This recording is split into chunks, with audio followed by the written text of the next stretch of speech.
Welcome to This Week in East Brunswick, the Township's news and information program. Today we look back at Sunday's Kiwanis Club Antique Auto Show. We visit the East Brunswick Museum and preview this coming weekend's Old Bridge Historic Fair. Peggy Ballister-Howells offers aspiring gardeners information on fall flowering bulbs. On Health Facts, Terry Manis discusses the Middlesex County Health Department. Adrian Eisner has consumer advice about the Township's cable franchise agreement, and we'll end with our Township Council review. This plus information on Township services and activities follow on This Week in East Brunswick. First, here's what's up next week on Cable Channel 8. Look Great, Feel Great with Lenore Kulick starts our week out on Monday at 10 a.m. At 10:30, Paula Durant targets the Crop Walk for Hunger on Target. Wednesday at 3 p.m., we present stories from the library, and we'll be back next Thursday at 7 with another edition of This Week in East Brunswick. Watch Channel 8's program guide for repeat cablecasts and for information on several high school sports specials coming up next week. Now let's go to the county fairgrounds and look at some antique cars with Kiwanis Club President Mark Kruger. This is our 25th anniversary for the Antique Auto Show here in East Brunswick. About the last 10 have been held here at the Middlesex County Fairgrounds. Prior to that, they were using the East Brunswick High School grounds. It's a collaboration between the Antique Auto Club and the Kiwanis Club of East Brunswick. They sponsor it and we do most of the work. The judging is done by the Antique Auto Group. They have a good bunch of people who have been around for a lot of years, and they know exactly what they have to do and what they're worth. Right now we have approximately 105 cars, and with the Carteret show rained out, all the rest of them are coming down from Carteret to join our show because Carteret it's raining. To organize something like this, it takes all the members of the club, cooperation with the Antique Auto Show, security by the police, and our Kiwanian Club, who is running some of the food concessions for us. We have 2 gates operating, and we're expecting right now approximately 2,000 to 3,000 people this afternoon. We hadn't planned on that many when this morning's forecast was so dismal, but with the other shows in the area canceled, I think we're going to have a good showing here this afternoon. We use the money from these fundraisers that we have. This is our main fundraiser, but we use the money from this fundraiser to support sponsored youth, the handicapped, citizenship services, and whatever else the communities that we cover need. Help with Meals on Wheels. They need food, they need manpower. We support them with some bucks and some manpower. As far as the other monies that are used, we support the Girl Scouts, the Boy Scouts, the YMCA, and any other worthwhile organization that needs to help from the community servants. And that's what we are, community servants. Later, we caught up with 3 East Brunswick residents participating in the show. The first car was 29 Packard, 626 model. I bought the car off a dealer, and it was in pretty sad shape, and I restored it to what you see there now. I put a new roof on it. The roof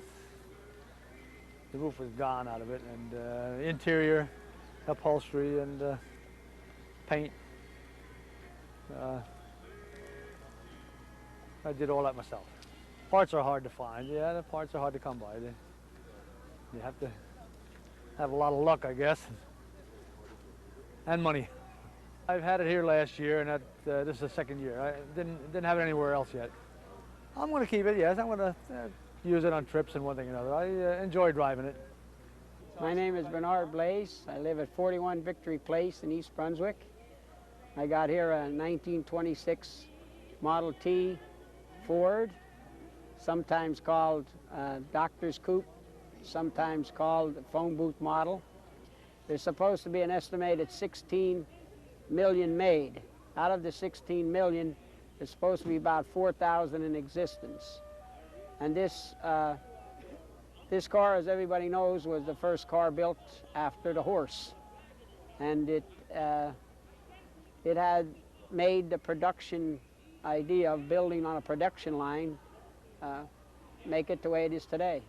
We've got in this car the unique way of operating it with the low and high gear on one pedal and then the reverse, and you must hold the other pedal in neutral in order to drive it. You have the spark and gas on the steering, which make it different than the regular cars. We brought with us our awards from this year and last year. We've been fortunate to get first place last 2 years. And we want to show the public what we've got. We've got about 26 trophies now. This is a 1959 Edsel. Well, we've had this car for 5 years. We also had one back in 1959. It was a red one. My husband gave it away after it was a few years, like 3 years old, and I was heartsick over it, so we decided we'd look and look until we finally found this one. Now we have it and love it. There's everything I like about the car. I just love my Edsel. It has a lot of chrome. The interior is very comfortable. You feel like you're safe. You're not afraid. It's a strong car. If anybody hits it, you're not going to feel anything. You take it out on weekends and to all the shows, but not really just around town just to drive it. I just love my Edsel. We're wrapping up our summer series on historic sites in Middlesex County with a stop close to home at the East Brunswick Museum. Alberta Uhas and Betty Galgansky pointed out some special things to look for at the museum and announced this year's Village Fair. Welcome to the East Brunswick Museum. I'm Alberta Uhas, and I'm the Vice President of the museum. Hi, I'm Betty Galgansky, and I'm also a trustee of the East Brunswick Museum Corporation. The museum was built in 1862 for the Simpson Methodist Church. It was bought in 1977 by the East Brunswick Township for the East Brunswick Township Museum, and it was opened in 1980. We're open every Saturday and Sunday from 1:30 to 4. It's a beautiful building, and we have a stained glass window in the back of me that was given to us, given to the church as from the mother of Joseph Crandall. In his memory, he was killed in World War I. That was the only stained glass window that they had in this building. Other things that you'll see here right now will be the doll display. We have some beautiful things that are given to us. They're donated, and we have a Victorian parlor set and a beautiful organ that was donated by one of our East Brunswick residents. Most of the things that are given to us are all from people that live here in East Brunswick, and we're very proud of that. We're proud of the fact that all of our exhibits also come from people in the township. We don't go outside to get our exhibits. We change our exhibits 4 times a year, but in between time, we always leave the permanent exhibits up. We have a permanent sewing room, a Victorian parlor, and a Victorian kitchen that stay up at all times. We have a local history room, and then we have what we call the governor's room. It's in the back. It's Governor Huffman's elephant collection and some of his memorabilia. The exhibits that stay up seem to be our most important ones. We also have James Crawford Tom paintings that are will always be hanging on the walls. They belong to the museum, and they're a beautiful collection of paintings. James Crawford Tom lived in the village. He lived right up the street here. You can see his home. If you come to this museum, you can also see his home and the home of Henrietta Christian Wright. There's a lot of important homes here in the village. It's a nice village to go through and look at. We have the first school is right next door to the museum. You may come and visit the East Brunswick Museum on Saturdays and Sundays from 1:30 to 4 p.m. One of the nice young people you might meet here is Mark Nunstein. Mark is a volunteer who has given of himself and his time. He learns about the displays. He learns where the things come from. He knows what we own and what's on loan, and he makes it so much more interesting to come through the doors. He really loves what he does. He's an East Brunswick High School student, and history is his major. We will be here on Saturday, September the 26th for the Village Fair, which takes place down here in the Historic District. It's an annual event. People come, they walk through the streets, they see the homes, they see the museum, and they also get to buy fine wares that are handmade by local as well as interstate people. We have people that come from all over to take part in the Village Fair, where they sell their wares and display them. It's a wonderful day to come down to the village and get reunited with your past. For more information on the East Brunswick Museum, please call 254-7329. Thank you. Now let's join Vic R for an inside look at some newly purchased equipment for the Parks Department. How many times have you ever heard your neighbors say, or perhaps even yourself, where does my tax money go to? What am I paying for? Well, this is part of what you're paying for. This piece of equipment was purchased through the tax dollars for capital improvement ordinance that was passed for 1987. It's a roadside type mower. It's a tractor mounted unit that is capable of taking rural roads such as this and returning them back to us in a safe manner. What we propose to do with it is mow the underbrush that grows up alongside the roads, creating a hazard to you as you drive around throughout the township. It will give us a cushioned area anywhere from 8 to 10 feet alongside the roadway that can be cleared. It'll give you better visibility. It can remove obstructions from in front of our traffic signs. It'll give you an idea of what might be coming out in front of you. It's also capable of removing the view obstructions when you come to intersections that might have become overgrown or around some corners that become rather dangerous. It's going to take some time, and we've been waiting for this for approximately 3 years. The other unit that we had was the old sickle bar type mower, which would simply just kind of slice the grass off and lay it down. This machine is capable of turning whatever it encounters into a shredded mulch or just like lawn clippings on the side of the road. It will be used basically on the rural roads in town and in some of the areas where we do have definite view obstructions. In the beginning, we're going to be working on roads that we have definite complaints about. We'll also be working on the roads that the police department reports to us as having definite view obstructions that may have related to a traffic accident or some problems with school buses and pedestrians along their walkway. Quite often you'll find joggers on rural roads like this. Well, there's no place for them to go. Same thing happens with wildlife crossing the roadway, or even just a car pulling out of their driveway. All of these are hazards that will be eliminated with this machine. The enclosed cab that I'm in right now is an improvement over what we used to have, where the operator was limited to being out on roadways. We couldn't do anything in the rain, or if it looked like it was going to rain, there was nothing the operator could do once the temperature went down below freezing. This cab is heated. We can be out there year-round. We're going to try to concentrate most of our cutting in the winter after the leaves are off the trees. That will enable us to get a better view of what's actually in there and hidden behind us. So while we're out there and we're improving your roadway and we're trying to make it safer for you, please, if you come encounter with us, just give us a few minutes. We'll be on our way, and we'll all be better off for it. It'll be safer for us and the operator, and it'll be safer for you later on. If you have any questions about the machine, feel free to call the East Brunswick Parks Department, and we'll answer them if we can. Thank you.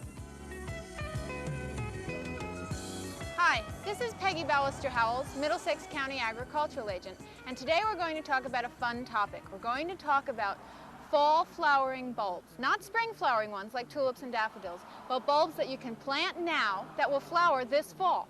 Now, this one is a very large bulb, and it's called a colchicum, and it is sometimes called, the common name is autumn crocus, but it's not a true crocus. It's not even related to crocus. It's actually in the lily family, and it will bloom in about 4 weeks from whenever it's planted. It's very important that when you get them that you plant them right away, because they have a tendency to bloom right just sitting around, and then the bulbs are shot and you can't use them anymore. Now, something interesting about this bulb is that there is a chemical that's derived from it called colchicine, which is used in botanical research and horticultural research. It's used to put on plant tissue that causes mutations, and that is one of the methods that's used today to develop new varieties. Of course, since that chemical is in here, it is considered to be poisonous, and you should always wash up thoroughly and take care whenever you are handling these bulbs. Now, I've cleared a little space for them right here, and they like a little bit of shade. They don't need to be in full blazing sun, and I've cleared the mulch away. I'm going to put a little bone meal down. Bone meal is a good kind of fertilizer to use when planting bulbs, because it stays in the ground for a long time and releases the necessary chemicals over time. Now, these colchicums should be planted in a place where they can stay, because they are hardy, so they should be planted in a place where they can stay for many years. And you also want to be careful to plant them in a place where they will not be disturbed when you're cultivating for planting other things. They need to be planted about 6 inches apart, so I should be able to get 3 of them right in here, and about 3 inches down, which is a little bit more shallow than a lot of your other bulbs that are planted for flowering in the spring. Tulips and daffodils can go down as far as 6 inches or even 8 inches. So we'll space these out. Here's one. This is the first time I've planted these, so I'm very excited. They should be really fun and be really pretty and an alternative to your typical mums that are so commonly planted in the fall. Okay, there's one.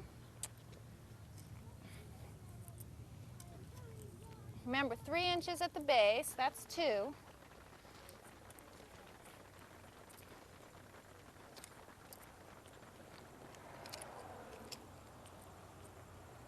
Oh, that one needs to go a little deeper. Okay, that's about it. Cover them up, and they should be watered in thoroughly. Now I have a couple of other bulbs here that I just want to show you. These are true crocus. This one is probably the most interesting. This one is Crocus sativus. Now it doesn't look very different than any of your spring flowering crocus and doesn't look very much different from these other ones either. But the sativus is one of the most interesting. This is Zonatus, this one's pink, and this is sativus. But sativus, which gets a purple flower, is also called the saffron crocus. And that's the flower where you actually harvest the stigmata from the center of the flower and get the spice saffron. Now it takes 4,000 flowers to get 1 ounce of saffron, which is why it's so expensive. But if you grow them yourself, these were 5 for 99 cents, you can harvest your own. We'll see you here next week in my backyard. Hi, I'm Dolly Vaster with an arts and calendar update for this weekend. And we have 2 special events for everyone out in East Brunswick to come out and attend. The first one is the 12th Annual Village Fair, sponsored by the museum and the historical section of Old Bridge. It's on Cosman Street. It starts at 10 o'clock in the morning and it goes on to 5 in the afternoon. They'll have arts and crafts, paintings of all kinds, antiques, marvelous food, entertainment that goes on continuous all day. You'll have a marvelous time. And the proceeds do go to the East Brunswick Museum. And while I'm on the subject of the museum, don't forget to bring the children, especially the girls, and take a tour through it, because it's the last day for their exhibit of dolls and dollhouses, and it's absolutely magnificent. Now the second place I have for you to go is the dedication and opening ceremonies of Dietrichson Park, which is the latest and the newest park of East Brunswick's recreational facilities. It's going to be at 12 noon, the dedication. We're hoping you will come up and join us. It is 15 acres of soccer and football fields. It will have, it has its own food and restroom pavilion, and all these marvelous facilities for everyone here in East Brunswick to enjoy. I hope we'll see you all. Why don't you come up here at 12 o'clock, take in the opening dedication, have a little free refreshment with all of us here, a little entertainment by the Golden Bears and St. Bart's cheerleaders, and head on down to the Village Fair. I'm going to be at both places, so I'll see you. In the meantime, take care. And now for Health Facts with Terry Maines from the Middlesex County Health Department. Through a contractual arrangement, the Township of East Brunswick is served by the Middlesex County Health Department for Public Health Services.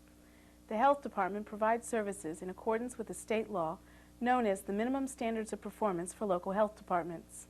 In carrying out these activities, the Health Department offers a broad range of environmental activities, personal health services, and educational programs. All programs are offered free of charge.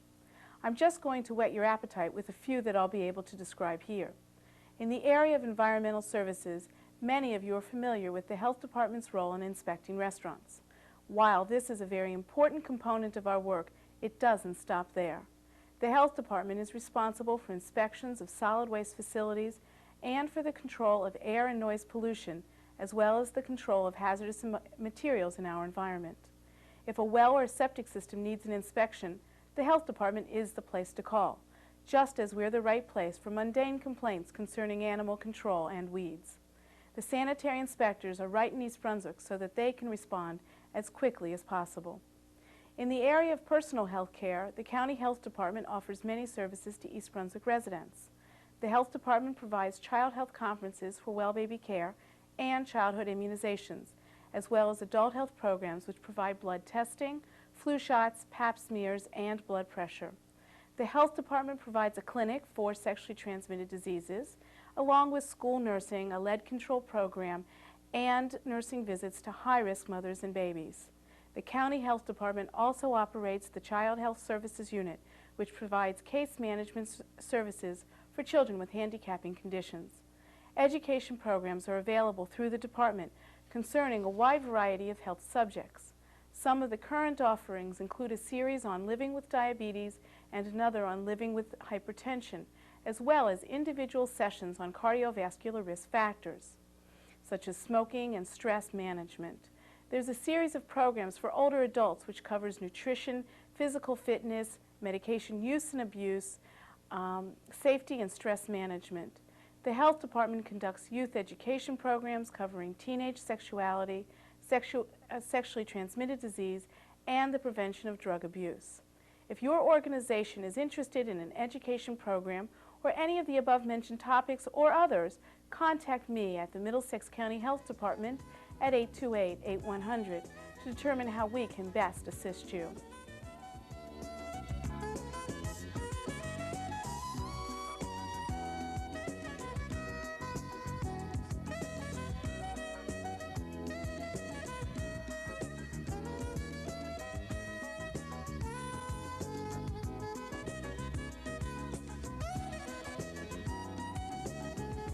Hello, and welcome to Consumer Aware.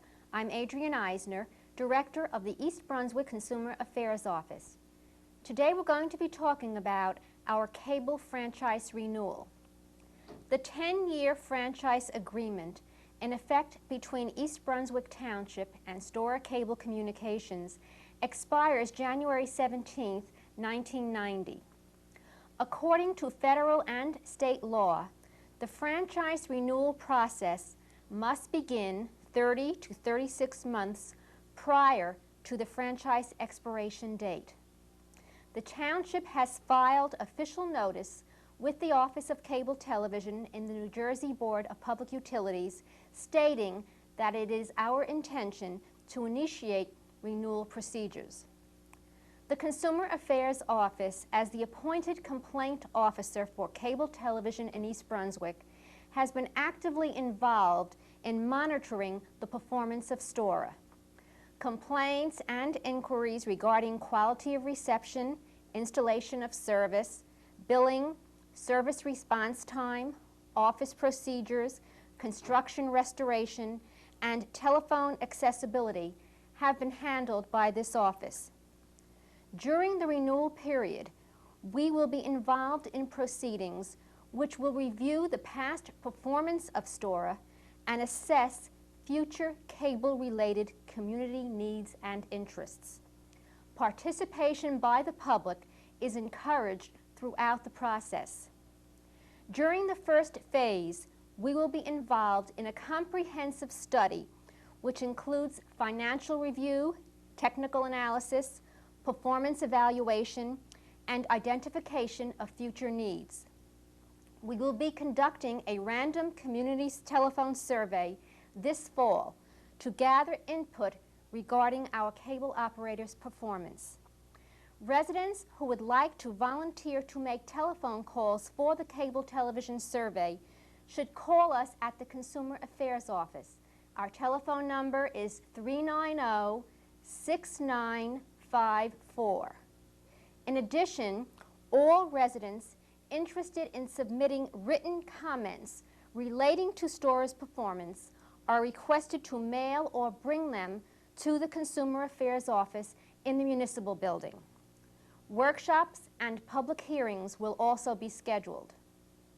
If you would like any additional information about the franchise renewal, and if you'd like to volunteer for the community survey, please be sure to call us at the Consumer Affairs Office. Again, the telephone number is 390-6954. Thank you for joining me on Consumer Aware. See you again next time. A proposed 80-unit low-income senior citizen housing project was at issue at Monday night's Township Council meeting. Mayor Fox explained that the land to have been donated for the project by developer of the town green could no longer be counted upon, and suggested that the town condemn 4 acres of Kellerman's property in order to obtain a site for the project. Township housing specialist Betty Richter stated the need for low-income senior housing within the township and said that hundreds of people are waiting for such housing. The township received a $4.5 million federal grant for senior housing, but the grant stipulates that construction must begin within the next 5 months. After some discussion about the expense of purchasing a site, Councilman Bill Kirk suggested requesting land located near the post office from the Board of Education. The council and administration agreed that this idea was viable. Kirk also proposed an ordinance which would require all new residential units or those on the market for resale to be equipped with garbage disposals and compactors. And Councilman Jack Sinagra recommended speeding up the reimbursement schedule for garbage collection and disposal costs for condo and townhouse owners associations. Consideration of both proposals was delayed until next month. The council and administration also discussed changing the policy which permits citizens to speak before the council. Mayor Fox and Township Administrator Greg Fehrenbach stressed the importance of the agenda meetings as working sessions for the council and suggested that if the public portion was scheduled later in the evening and the agenda items earlier, the council members might be fresher and better prepared to deal with the issues and to make the important decisions which affect the whole town. Council President Russell Walker said that he felt strongly that the public should have the opportunity to be heard early in the evening, and the rest of the council agreed to leave the public portion policy unchanged. That's all for this week. Thanks for watching.